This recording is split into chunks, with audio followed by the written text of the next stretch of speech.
Neemias capítulo 1, o tema da minha mensagem é como enfrentar as más notícias. Qual a última má notícia que você recebeu aí nos últimos tempos? Você lembra qual foi aquela notícia que te derrubou, que deixou para baixo?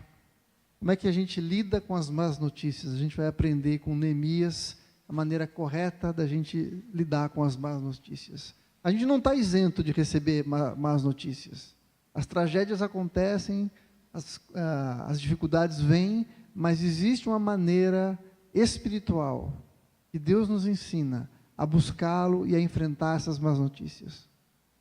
A Bíblia fala que quando nós passarmos pelas águas, elas não nos derrubariam, não nos afogariam. Jesus falou que quando viesse a tempestade, a casa que foi erguida sobre a rocha não seria abalada.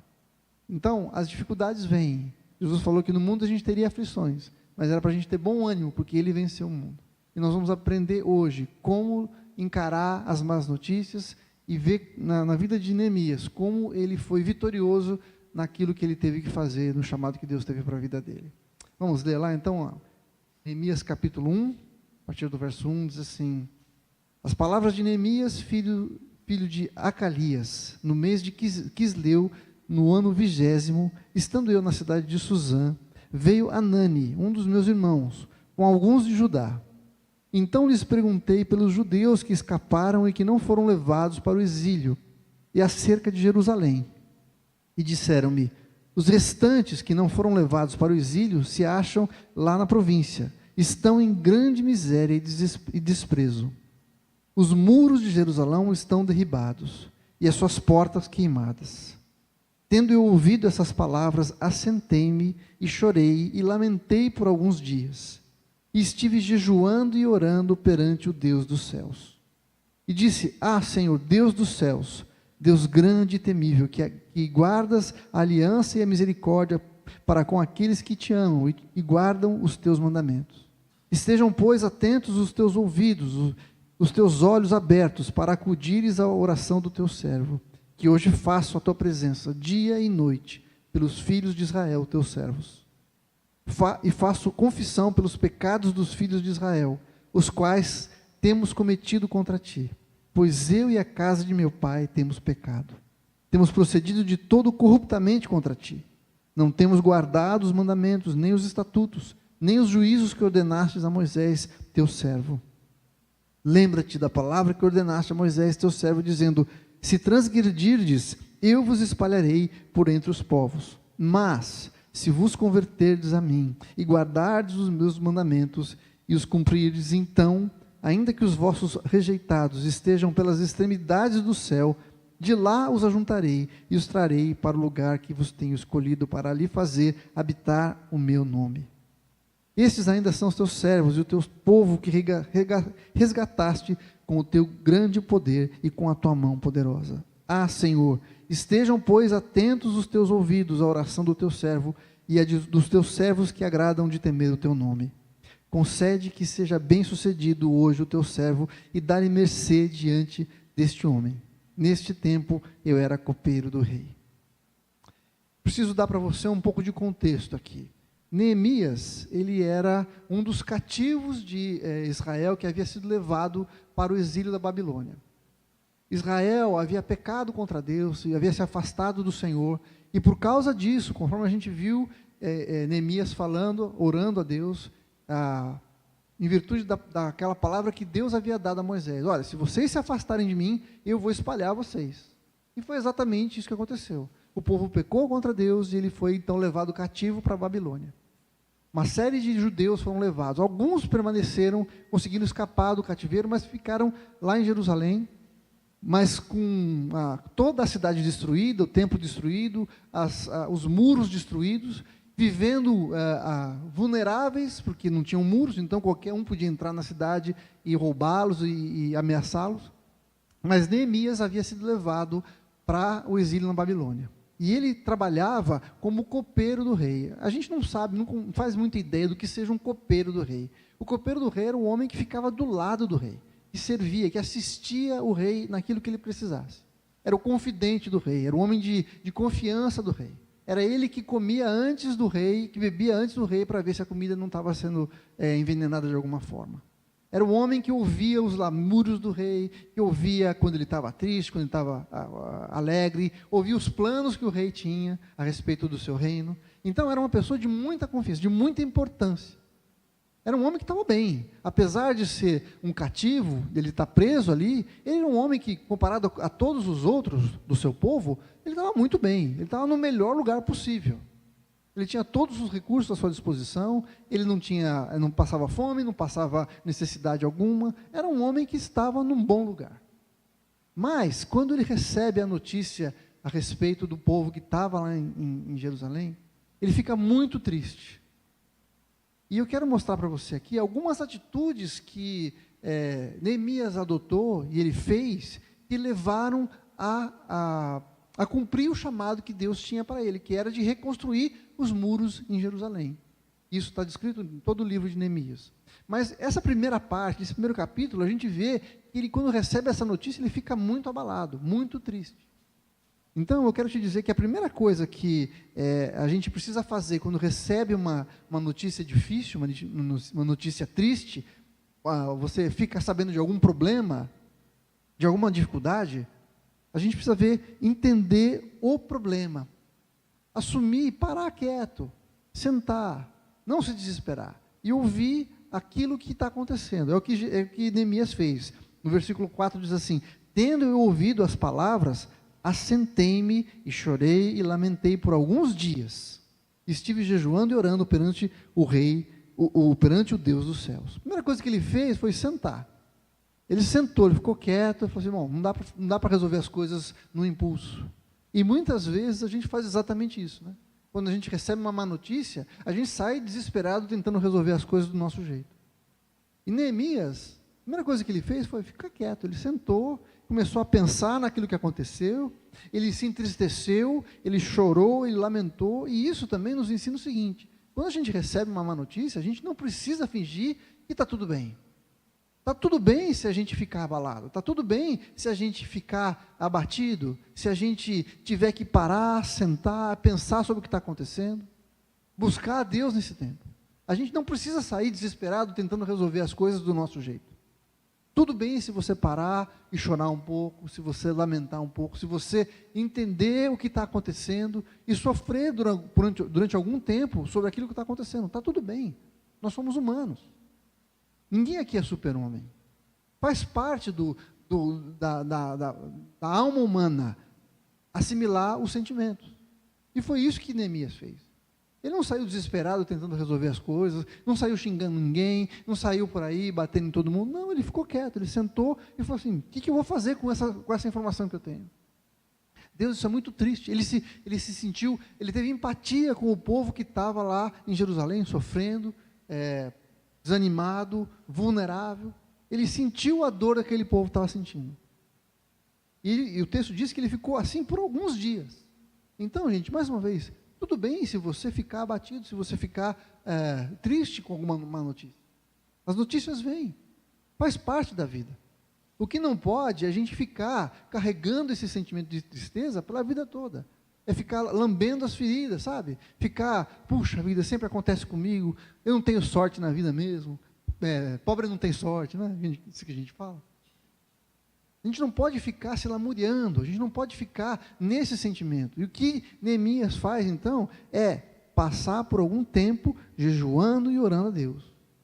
Em seguida, dele ficar triste, abatido, e chorar e lamentar, ele começa, então, a buscar a Deus com jejum e oração. E jejum e oração, quando ele fala em que está jejuando, significa que ele está com intensidade buscando a Deus. Ele para de comer porque ele quer colocar toda a sua energia no seu tempo de oração.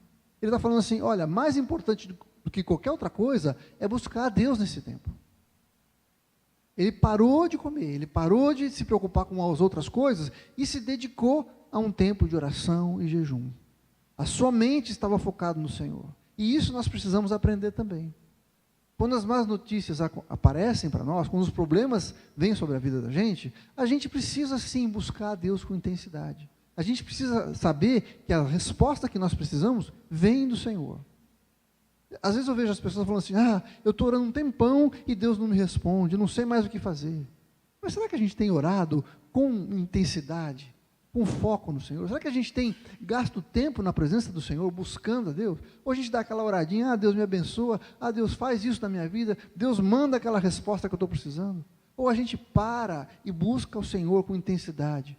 A gente busca na sua palavra as respostas que a gente precisa. A gente coloca como prioridade para a nossa vida ouvir do Senhor as respostas que Ele tem para nós. Isso é fundamental, gente. A gente precisa parar e ter um tempo com o Senhor. As respostas não vão cair do céu, no sentido de que eu não preciso fazer nada. Deus vai agir por nós, mas nós precisamos buscá-lo. A gente precisa mudar nosso comportamento, a nossa atitude na maneira como a gente busca o Senhor. A gente precisa dar prioridade para o nosso tempo com o Senhor. E foi exatamente isso que Neemias fez. E a gente, quando lê o texto, às vezes se pergunta assim, mas por que falaram, o texto fala sobre o mês de Quisleu? O que é isso? Que mês é esse? Por que essa informação está no texto? Está no texto porque quando a gente vai para o capítulo 2 de Neemias, ele fala que ele teve um encontro com o rei no mês de Nisan. E foi nesse momento que ele então desenvolve a estratégia para ir reconstruir o templo. Agora, se a gente não souber quando é o mês de Quisleu e o mês de Nisan, a gente não vai entender que entre um período e outro, se passaram de 2 a 4 meses. Neemias ficou 2 a 4 meses, de 2 a 4 meses, orando a Deus, buscando a Deus, jejuando, pensando no Senhor, buscando a palavra do Senhor, colocando diante de Deus a sua tristeza, colocando diante do Senhor a necessidade daquele povo que estava lá em Jerusalém. Não é da noite para o dia, gente. As respostas não vêm assim da noite para o dia. O Senhor precisa falar com a gente primeiro. Quando a gente gasta nosso tempo em oração, o Senhor vai moldando o nosso coração, vai trazendo à luz as coisas que de fato a gente precisa orar.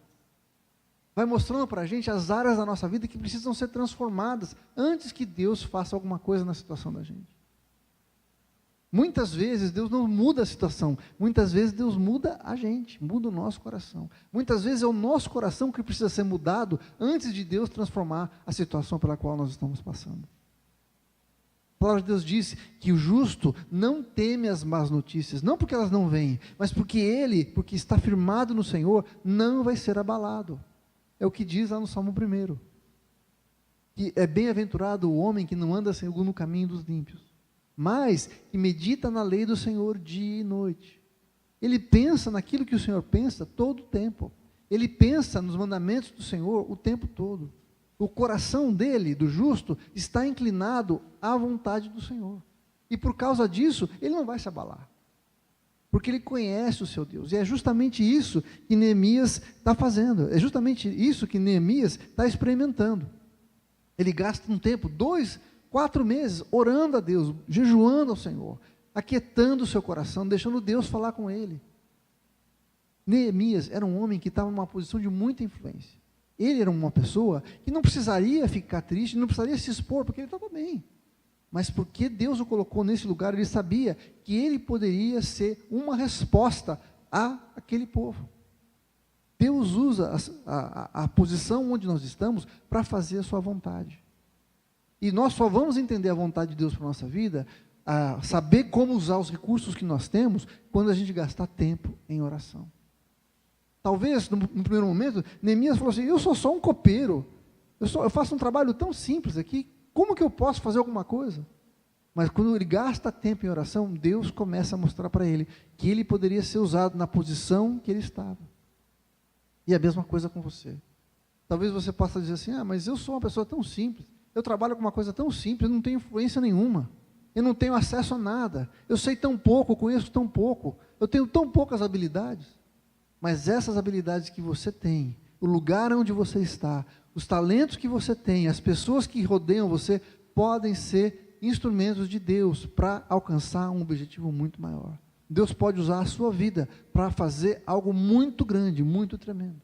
A gente não sabe os desdobramentos da influência que nós temos. A gente não sabe os desdobramentos daquela conversa que você teve com o caixa do supermercado.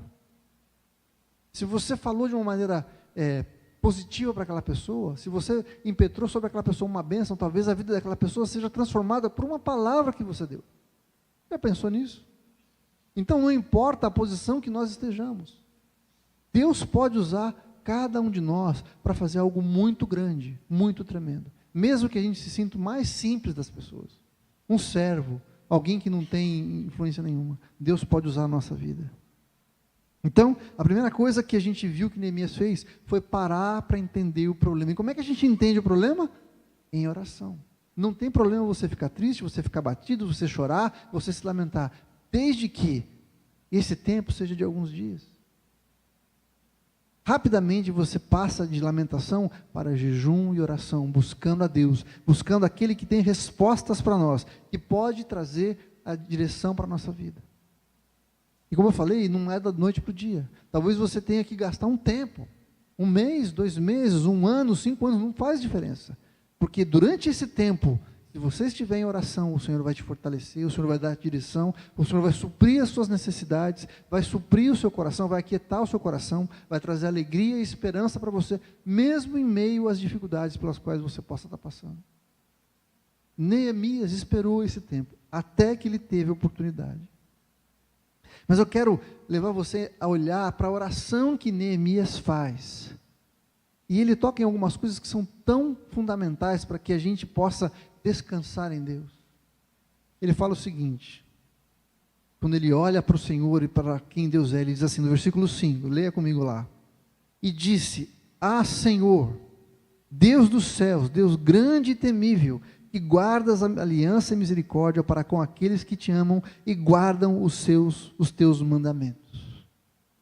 Nessa oração de um versículo, ele enxerga 3 características de Deus que são fundamentais para a gente poder descansar no Senhor quando nós oramos a Ele.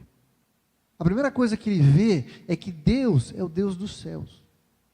É o Deus que estava sobre todos os deuses. Não tinha, veja, Neemias estava num lugar que era absolutamente idólatra, tinham vários deuses ali que eles adoravam, mas ele fala assim, o Senhor é o Deus dos céus, o Senhor está acima de todos os outros deuses. Isso significa que Deus tem todo o poder para fazer aquilo que Ele quiser, do jeito que Ele quiser, na hora que Ele quiser. Nós precisamos entender isso quando nós oramos. E nós estamos orando para um Deus que é todo poderoso, que pode fazer o que Ele quiser, e não tem nada difícil demais para o Senhor. Deus é o Deus que criou todas as coisas pela sua palavra. As pessoas falam assim, mas de onde que Deus vem? Se Deus criou tudo, de onde que Ele vem? Deus não vem, Ele é. Ele existe eternamente. Ele tem em si todas as coisas. Ele, pela palavra do seu poder, pôde formar e criar todas as coisas. Isaías capítulo 40, verso 12, diz assim, quem na concha de sua mão mediu as águas e tomou a medida dos céus a palmos?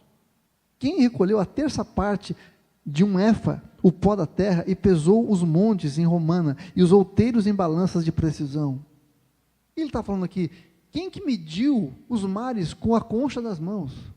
A mão do Senhor é tão poderoso, tão grande, tão magnífica, que com a sua mão, Ele conseguiu medir o tamanho dos mares. E Ele mediu os céus com um palmo da sua mão. Deus é muito grande, gente. É esse Deus que nós estamos orando, é esse Deus que Neemias levantou a sua voz. Se a gente não tiver essa perspectiva de que Deus é aquele que pode fazer tudo, a gente não vai ter a nossa oração respondida, e nosso coração não vai ficar aquietado. Mas quando eu entendo que Deus é maior do que todas as coisas, que não tem nada difícil demais para o Senhor, eu posso descansar em Deus. Qual que é o seu maior problema hoje? Qual que é a sua maior dificuldade hoje? Deus pode transformar isso.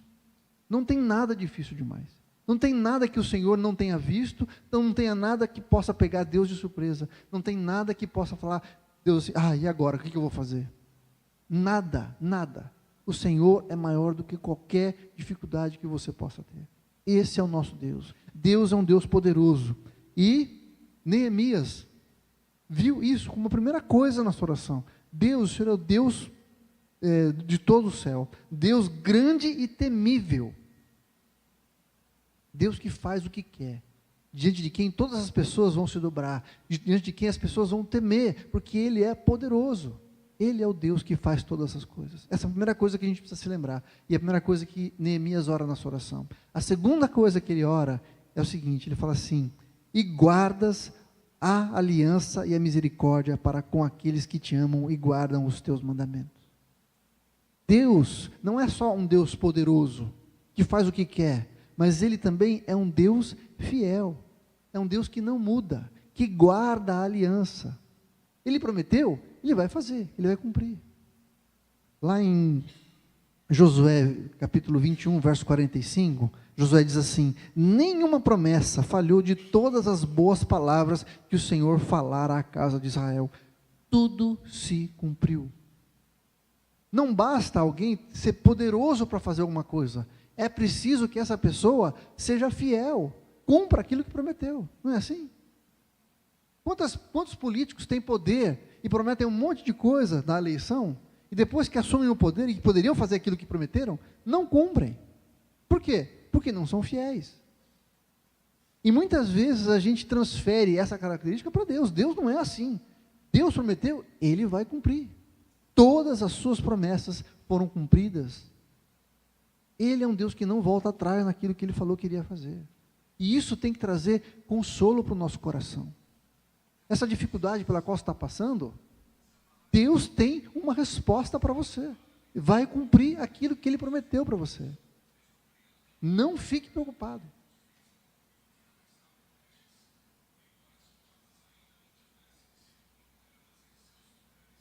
Vai passar. Então, Deus é um Deus que é todo poderoso, mas Deus também é um Deus que cumpre as suas promessas. Deus que não volta atrás. Em terceiro lugar, a terceira coisa que a gente vê que Neemias percebe e ora a Deus, fala da sua bondade. Ele diz assim: ah, Senhor dos céus, Deus grande e temível, que guardas a sua aliança e a misericórdia para com aqueles que te amam e guardam os seus mandamentos. Misericórdia aqui também pode ser traduzida como bondade. Aliás, a palavra que foi traduzida aqui, muitas vezes é traduzida por bondade. Deus é um Deus bom. Deus é um Deus que nos ama e tem bons pensamentos ao nosso respeito. Não basta ser alguém que tenha poder, não basta ser alguém que cumpra aquilo que prometeu, mas precisa ser alguém também que seja bom, que olhe para nós com ternura, que nos ame, que faça aquilo que seja bom para nós. Quando Neemias ora, ele fala assim: Deus, o Senhor é temível, o Senhor é grande, o Senhor é poderoso, o Senhor é fiel, mas também o Senhor é bom. O Senhor é bom. E é nisso que eu vou descansar. Eu estou orando a um Deus que é poderoso, a um Deus que é fiel, mas também a um Deus que é bom. Muitas vezes a gente não entende aquilo que está acontecendo com a gente. Se Deus é tão bom, por que as coisas ruins acontecem?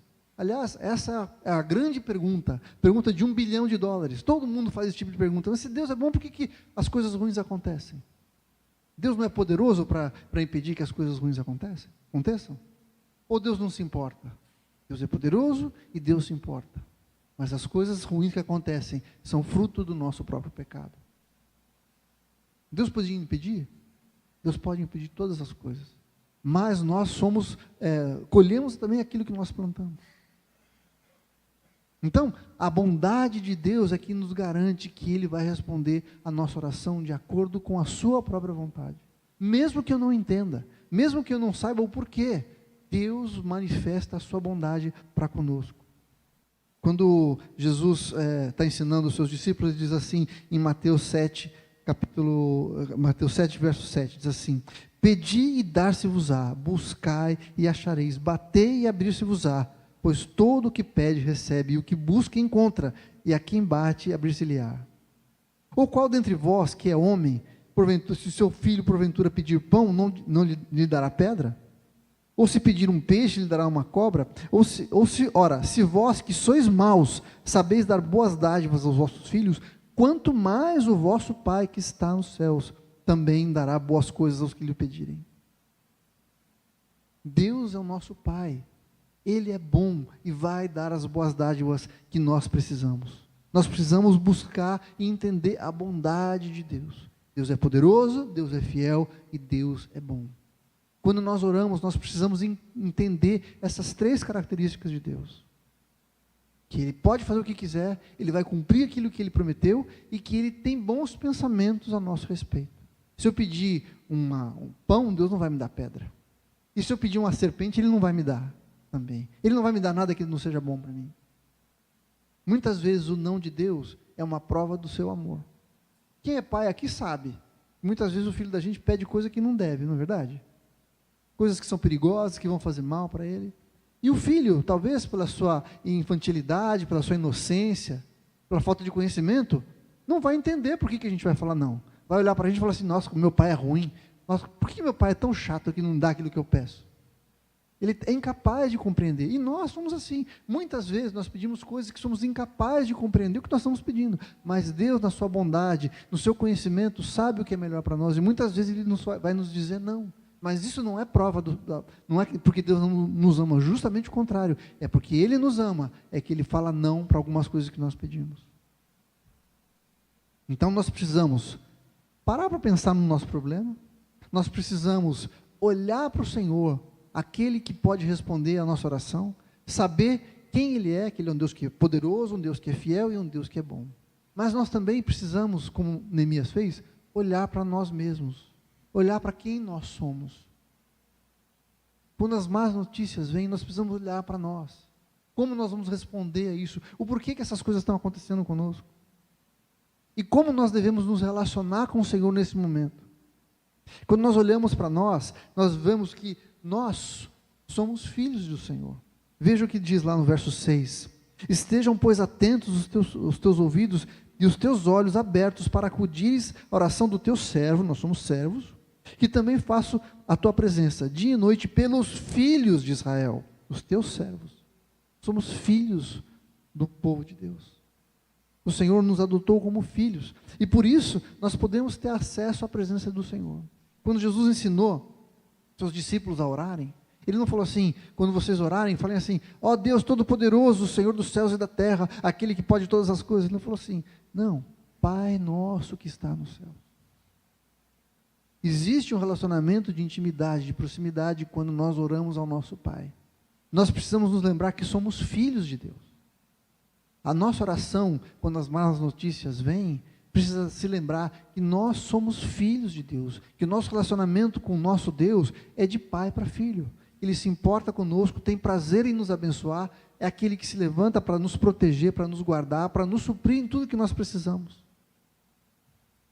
Deus é o nosso Pai. Nós temos que entender que quando olhamos para nós mesmos, temos um relacionamento de filhos com o nosso Deus. Nós também somos seus servos, e aqui eu quero fazer um upgrade da condição de servo. Jesus, quando estava falando com seus discípulos, disse o seguinte, lá em João capítulo 13, versos 12 e 13, diz assim, depois de lhes ter lavado os pés, tomou as suas vestes e voltou na mesa, perguntou-lhes, compreendeis o que eu vos fiz? Vós me chamais o mestre e o Senhor, e dizeis bem, porque eu o sou. Jesus falou assim, eu sou mestre mesmo, e portanto vocês são servos, está certo? Faz sentido? Se Jesus se considera como o mestre, nosso Senhor, significa que nós somos servos. Mas, um pouquinho mais para frente na história, em João capítulo 15, verso 15, diz assim, eu, porém, já não vos chamo servos, porque o servo não sabe o que faz o seu Senhor, mas eu vos tenho chamado de amigos. Nós somos amigos de Deus. O Senhor nos chamou para ser amigos dele. É lógico que existe um abismo enorme na nossa condição e na condição de Deus, mas Deus nos chama para ter um relacionamento de proximidade com Ele. Jesus falou assim, eu não chamo vocês mais de servos, mas de amigos. Nosso relacionamento é outro hoje. Vocês não fazem mais as coisas simplesmente porque eu estou mandando, mas porque vocês me amam, e eu amo vocês.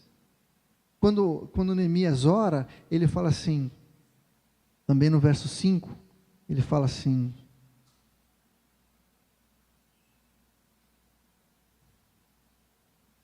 que guardas a aliança e a misericórdia para com aqueles que te amam e guardam os teus mandamentos. Aqueles que te amam.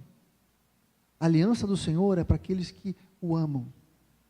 Aí você pode perguntar assim, mas será que eu amo a Deus nessa profundidade? Será que o meu amor por Deus é tão intenso assim que justifique o Senhor guardar aliança para comigo? Não, nosso amor ainda é muito pequeno. Nosso amor é falho, mas nós o amamos porque Ele nos amou primeiro.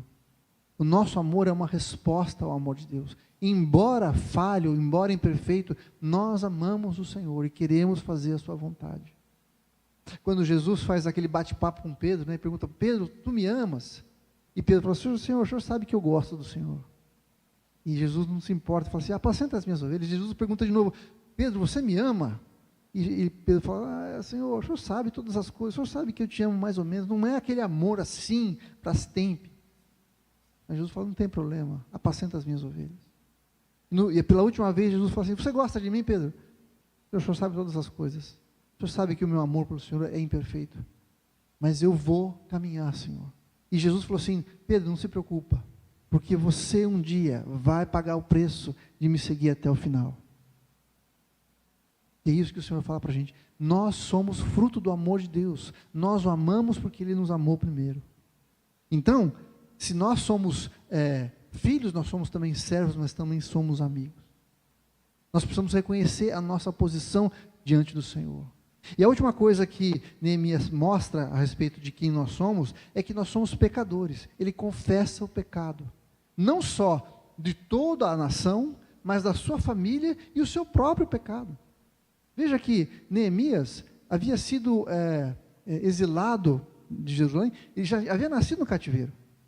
Ele não conheceu Jerusalém, não conhecia as pessoas que estavam lá, mas ele se considera como um pecador também. Ele fala assim, Senhor, o meu povo pecou, os meus pais pecaram, e eu também pequei, porque eu não tenho cumprido os teus mandamentos. Mas existe perdão, porque ele chama a promessa do Senhor, falou assim, Senhor, o Senhor falou que se o povo se afastasse do Senhor, o Senhor espalharia, mas se convertesse, o Senhor traria de volta.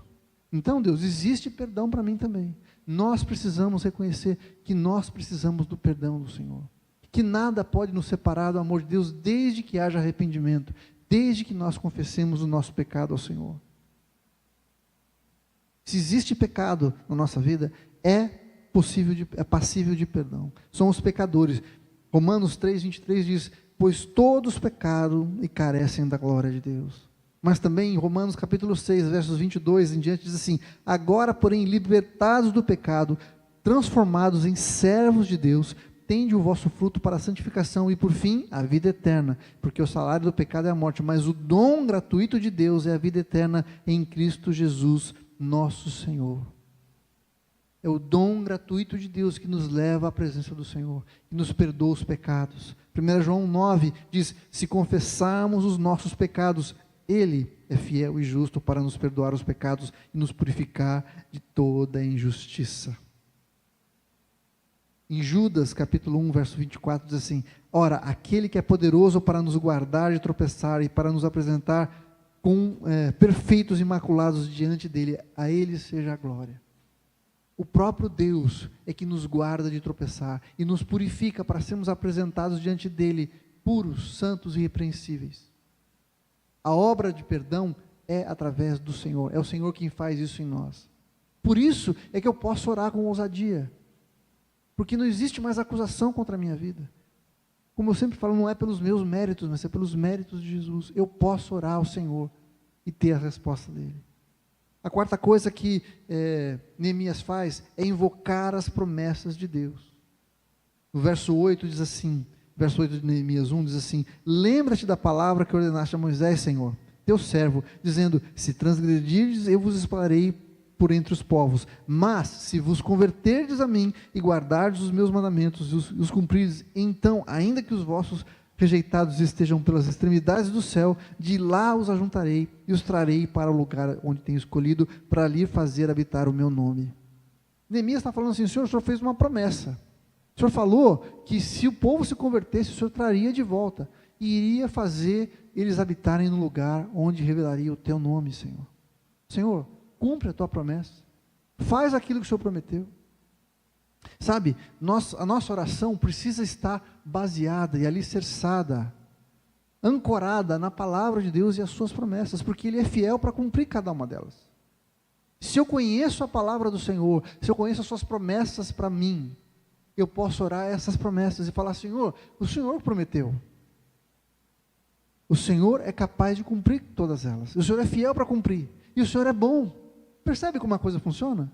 Está tudo ligadinho, gente. Mas eu preciso conhecer as promessas de Deus para a minha vida. Esse problema que você está passando hoje, quais são as promessas de Deus para você? Você sabe? Você já buscou de Deus as promessas que o Senhor tem na sua palavra a respeito desse problema que você está passando? Se você não sabe, você não está orando direito. Falta coisa na sua oração. A sua oração está aquém do que poderia ser. E não é porque você vai ter mais poder com Deus, é porque você vai ter mais fé. Você vai saber que você está orando do jeito certo, porque você está orando as promessas do Senhor para a sua vida. Nós precisamos conhecer as promessas do Senhor para nós, porque elas são verdadeiras. Deus tem promessas de restauração, Deus tem promessas de cura, tem promessas de perdão para nós, e nós precisamos orar essas promessas para a nossa vida. Precisamos invocar as promessas de Deus para nós. Como eu falei a respeito do Salmo 1, no verso 3 ele diz: esse homem é como uma árvore plantada junto a correntes de águas, que no devido tempo dá o seu fruto, e cuja folhagem nunca murcha.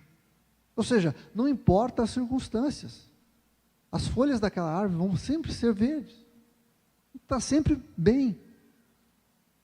Porque não vai passar por dificuldades? Não, porque ela está plantada junto a ribeiros de águas. Eu preciso conhecer a palavra do Senhor, eu preciso meditar nela dia e noite. É isso que vai me manter firme, é isso que vai fazer com que as minhas folhas permaneçam verdes. E por último, a última coisa que Neemias faz quando ele recebe a má notícia, é que ele se coloca à disposição, e ele coloca a mão na massa. Ele fala assim, versículo 11, no finalzinho do versículo 11, diz assim: concede que seja bem sucedido hoje o teu servo, e dá-lhe mercê perante este homem. Nesse tempo eu era copeiro do rei. O que ele está falando? Senhor, me abençoa, me dá graça para eu fazer o que eu tenho que fazer, usa a vida desse homem para me abençoar. Tem um monte de coisa que eu posso fazer, Deus, usa a minha vida, me dá graça, para que eu seja bem sucedido. Eu vou fazer a minha parte, eu vou lá e vou pagar o preço para fazer aquilo que precisa ser feito. Sabe, quando as más notícias vêm, não adianta você ficar triste, abatido, começar a orar, pedir para as pessoas orarem para você e achar que tudo vai se resolver sem que você faça a sua parte. Existe algo que nós precisamos fazer. Ser crente não significa que você vai botar o pé para cima e esperar as coisas caírem do céu. Não é assim que funciona. Nós precisamos fazer a nossa parte. O Salmo 127, verso 1 diz assim: se o Senhor não edificar a casa, em vão trabalham os que edificam. Se o Senhor não guardar a cidade, em vão vigia a sentinela. Aqui, dá a impressão de que a gente não precisa trabalhar? Ou que a gente precisa trabalhar e contar com a bênção de Deus? Para mim faz todo sentido. Que a gente precisa fazer a nossa parte e receber a bênção de Deus. Porque se o Senhor edificar a casa, então o meu trabalho não é vão. Se o Senhor guardar a cidade, a sentinela não vai vigiar em vão. Isso significa que eu tenho que construir a casa, que eu tenho que vigiar a cidade, eu tenho que fazer a minha parte. Salmo 128, versos 1 e 2 diz assim: bem-aventurado aquele que teme ao Senhor e anda nos seus caminhos. Do seu trabalho comerás, e feliz será, e tudo irá bem. Veja, às vezes a gente acha assim: bem-aventurado aquele que teme ao Senhor e anda nos seus caminhos, e tudo bem. Aí Deus vai te abençoar, vai fazer tudo o que você precisa, não precisa fazer mais nada. Mas o texto continua dizendo assim: do trabalho de suas mãos comerás. Percebe? Tem que trabalhar, tem que fazer a sua parte. E foi exatamente isso que aconteceu com Neemias. Neemias, quando teve o um encontro com o rei, falou assim: eu estou triste porque eu preciso fazer alguma coisa lá com Jerusalém. Os muros estão todos derrubados, alguém precisa construir lá. Me dá cartas, me dá os recursos para ir lá. Eu quero fazer, me deixa ir lá, ficar um tempo lá construindo. Ele se dispôs a fazer aquilo que precisava ser feito. Então, quando as más notícias vierem, nós precisamos reconhecer quem Deus é, reconhecer quem nós somos, reconhecer o problema que estamos enfrentando orar as promessas de Deus e colocar a mão na massa, fazer aquilo que precisa ser feito. E Deus vai nos abençoar. Sabe, o rei Artaxerxes, que foi o rei que mandou Neemias fazer a reconstrução, já havia falado antes que não ia ter mais nada de reconstrução, não. Acabou esse negócio de reconstruir Jerusalém, chega, esse povo vai reconstruir para depois vir me atacar? Não, acaba com isso. Mas porque Neemias se colocou em posição de ser usado por Deus, a mão do Senhor foi sobre ele, e Artaxerxes mudou de ideia. Ele não só permitiu que Neemias fosse, como mandou os recursos, mandou dinheiro, mandou guardas, deu cartas, falou assim, pode fazer, vai lá, faz o que você tem que fazer. Percebe? Então, não existe nada que não possa ser feito se o Senhor colocar a sua mão. Deus usa quem Ele quer. O coração do rei está nas mãos do Senhor. E a nossa vida precisa estar nas mãos do Senhor também. Nós não precisamos temer as más notícias, porque o Senhor é o nosso Deus. O Senhor é o Deus Todo-Poderoso, o Deus dos céus, o Deus fiel e o Deus bom que cumpre as suas promessas.